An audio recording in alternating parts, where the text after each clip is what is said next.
امام حسن رضی اللہ تعالیٰ عنہ فرماتے ہیں کہ مجھ سے امام حسین رضی اللہ تعالیٰ عنہ نے کہا کہ میں نے اپنے والد حضرت رضی اللہ تعالیٰ عنہ سے حضور صلی اللہ علیہ وسلم کا اپنے اہل مجلس کے ساتھ طرز عمل پوچھا تو انہوں نے فرمایا کہ آپ ہمیشہ خندہ پیشانی خوش خلقی کے ساتھ متعصب رہتے تھے. کسی بات پر آپ کی موافقت کی ضرورت ہوتی تو سہولت سے موافق ہو جاتے تھے.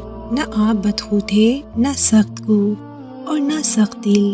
نہ آپ صلی اللہ علیہ وسلم چلا کر بولتے تھے، نہ بد کلامی فرماتے تھے، نہ عیب گیر تھے، نہ ناپسند بات سے احتراز فرماتے تھے.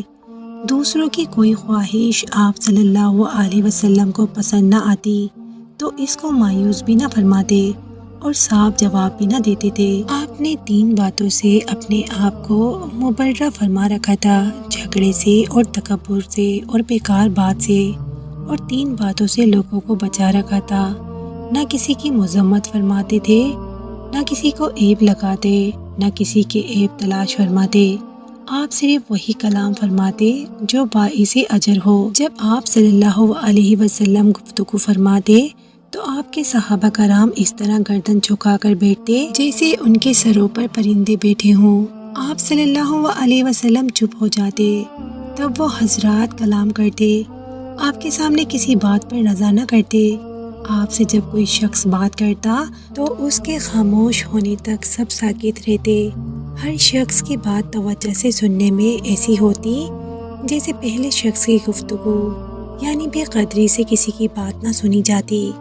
جس بات سے سب ہنستے آپ بھی تبسم فرماتے، اور جس سے سب لوگ تعجب کرتے تو آپ بھی تعجب میں شریک رہتے. یہ نہیں کہ سب سے الگ چپ چاپ بیٹھے رہے. مسافر آدمی کی سخت گفتگو اور بے تمیزی کے ہر سوال پر صبر فرماتے. اس لیے بعض صحابہ آپ کی مجلس اقدس تک مسافروں کو لے کر آیا کرتے تھے تاکہ ان کے جا بجا ہر قسم کے سوالات سے خود بھی مدفع ہوں، اور وہ امور جو ادب کی وجہ سے یہ حضرات خود نہ پوچھ سکتے تھے وہ بھی معلوم ہو جائے.